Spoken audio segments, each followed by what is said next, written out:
Hola a todos, Joanna Gomez here, Senora Joanna, and this video session is the beginning of the entire course of Tu Mundo.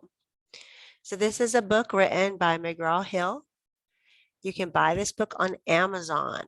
Okay, this is like a college book, but some high schoolers use this book and it is appropriate for high schoolers if you don't mind dating, because there is dating in this book. So anyway, by request, I'm going through this book and I hope that you enjoy, and please leave any kind of comment or question and I'll do my best to get back to you. You can also email me at joanna@mobilespanish.net and I will clear up anything that might be confusing. I look forward to your feedback because without it, I won't know that you don't understand what I'm saying. All right, let's get started. Now, I don't have the digital copy of this book. So what I'm going to do, if you see, I have my phone, which is going to sort of help us see this book. So I'm going to just make it big and my face small. So let's see if I can make this big. There we go. Can you see? You see my arm? How gross. All right. So you can see the book is over here. And we're going to open it up. So we're going to start at chapter 1. Okay, this is all. I need you to buy your own book. Okay, because that's going to be your best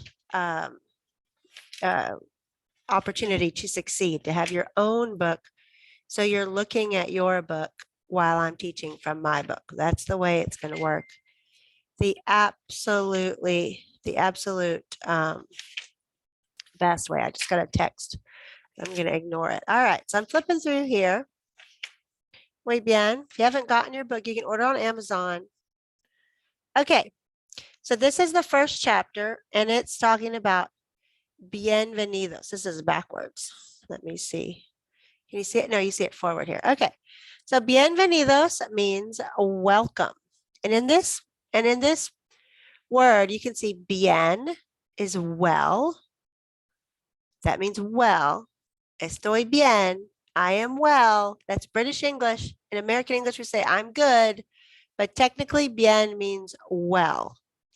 And venidos comes from the verb venir, which is to come. So those who come, welcome, right? Welcome. So that is what you will hear. Please say bienvenidos.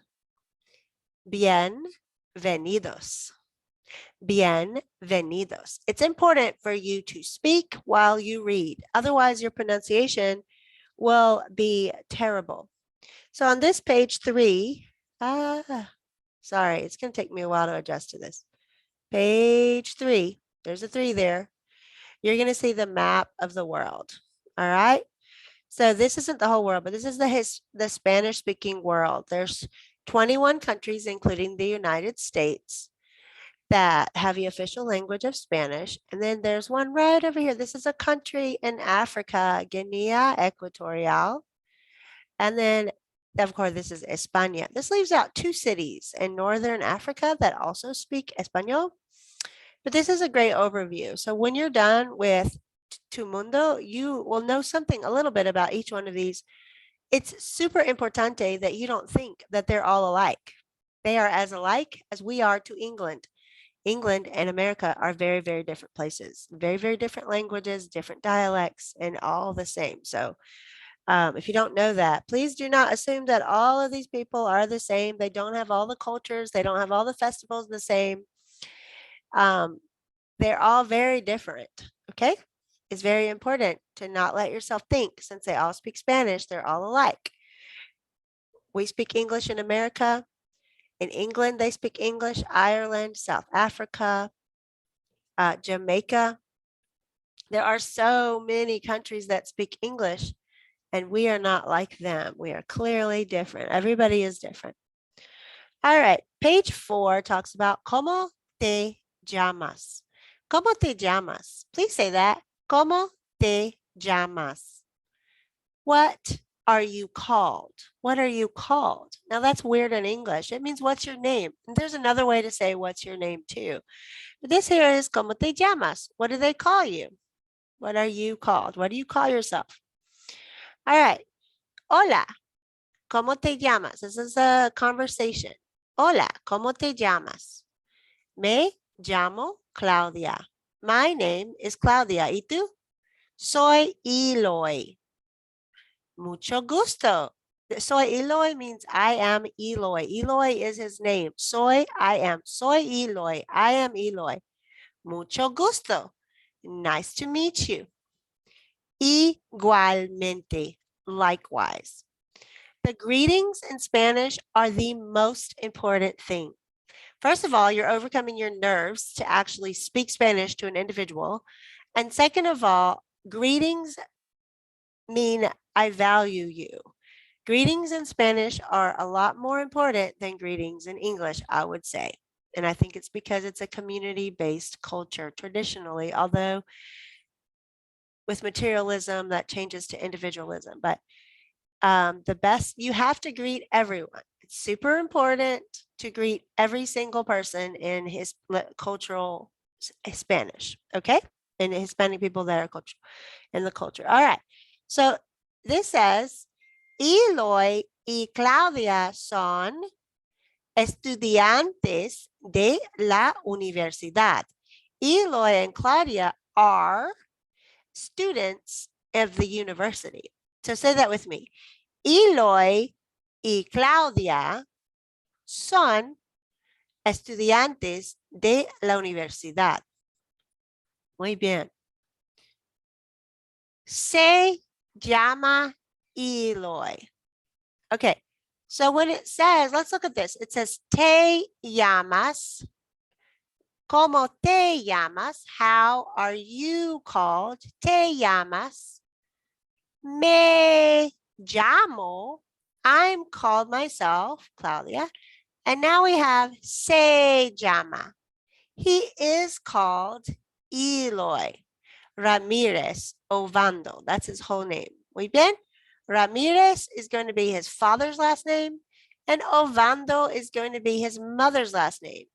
But on a form in America, when he's asked what is his first and last name, he's going to say Ramirez is his last name because names are different in Hispanic culture and traditional American culture. Ramirez is his father's name. Our apellido, last name, comes from our father, and their father name is their middle name, and Ovando is the mother's last name. Ladies do not change their last name when they get married in Hispanic culture. Some that live in America do because they're Americans, so they have to make the choice whether they're gonna or not. So it's an individual choice. So don't assume, I mean, just, it's just to understand there could be some variations there because you've got people having to decide what are they going to keep from Hispanic culture and adopt from American culture, and vice versa. Okay. Se llama. So she is called. If she was talking about herself, she would say me llamo, right? If I was talking about her, I'd say te llamas. You are called. But this says she is called, she is called Claudia Cuellar Arapi. Claudia Cuellar Arapi. Cuellar is going to be her daddy's name, and Arapi is going to be her madre's name. Se llama, she is called. All right. Hola. ¿Cómo se llama? Hello. What are you called? Okay, so they're not saying te llamas. Why? She's an older person, and it's a form of respect. Somebody that you would call ma'am or sir, or a customer, or someone you just don't know very well, you have to use a formal Spanish. And that's why this one is se llama, even though he's asking somebody directly. He's not saying te llamas because that means that's just snobby, okay? So for formality, anyone older than you or anyone you would call ma'am or sir, like in a customer in a store or someone that you want to make very clear that you do not want to be their friend, you would say, se llama. And she's answering, me llamo Martha. My name is Martha. Okay. In Spanish, it wouldn't have an H. So it would be Marta, Marta, Martha. And then, oh, I forgot what he said. He says, oh, she said to him, hola, ¿cómo se llama? And he said, me llamo Ricardo. Y usted and you, see the word usted there? That's formal you. Me llamo Martha. Encantado, which is like enchanted. We never say that in English. We would say nice to meet you. All right. But encantado is what they say in Spanish. We in English say that means nice to meet you because you can't walk around calling saying enchanted to people. That's weird in English. But in Spanish, that's what they say. Encantado, igualmente, likewise. Muy bien. ¿Cómo se llama? Oh, so see? She's showing him the phone. Mira, es mi mamá. Look, it's my mom. ¿Cómo se llama? What's her name? Se llama Teresa. Now, I hope that he would not call her mom Teresa. He should call her name, her name, Señora Arapi or Señora Cuellar or La Madre de. It's weird to ask somebody what your mom's name is. That's weird. Okay, but anyway, just know that there's a formality. We Southerners know that. But in the North, there's a lot of older people that want me to call them by their first name. I just can't do it. All right. Okay. Preséntate. Introduce yourself. See the word present there? Presenta. Present, to present. Like you present and yourself. Te. Preséntate. Hola. ¿Cómo te llamas? Hello. What is your name? Or that's the person is saying that is talking to someone that is their same age or younger. All right. Or obviously you wouldn't ask your family that because you know their name, but you do use to with all your family members usually. If you're looking at someone that's older than you, or you would use ma'am and sir with, you would say, hola, ¿cómo se llama? Right? And the answer to that is me llamo and your name, or soy in your name, because soy means I am, and me llamo means I am called. There's another thing too, I'm sure that they'll introduce later. For the sake of this book, we're going to leave it. Y tú, and you, what's your name? Y tú is a very important. You never want to answer a question without giving a question back. Super important in English and Spanish. But the formality of Spanish makes things a little bit more proper than what we learn in English, especially American English. If somebody asks you a question, it's very good and wonderful etiquette to ask them also a question. And in this case, there's no better question than, and how about you, right? Which is y tú and y usted. So y tú is going to be and you. Y usted also means and you, but and you, ma'am. All right. Or and you, sir. Either one. Right. Or and you, customer. That's clearly younger than I am, but I want to make you feel special. Right. Me llamo and your name. Me llamo Joanna or soy Joanna. Muy bien. That's the answer for me. Obviously, your answer is going to be different. Mucho gusto. Nice to meet you. Mucho gusto. And encantado. Encantado, that depends on whether that's a boy or a girl. All right. Okay. So, and then there's a modern movement where people don't want to care whether they're a boy or a girl. They're just a person. And so those people might say encantade, encantade. All right. Specifically, you're going to use that for people who just do not like pronouns. They don't like he, she. So there's this new movement where you can put an A on the end of anything that you would put an O and an A, but when you write it, you're going to write an X there. But when you pronounce it, you're going to say encantade. Okay, encantado, encantado, da encantade. All right. Okay.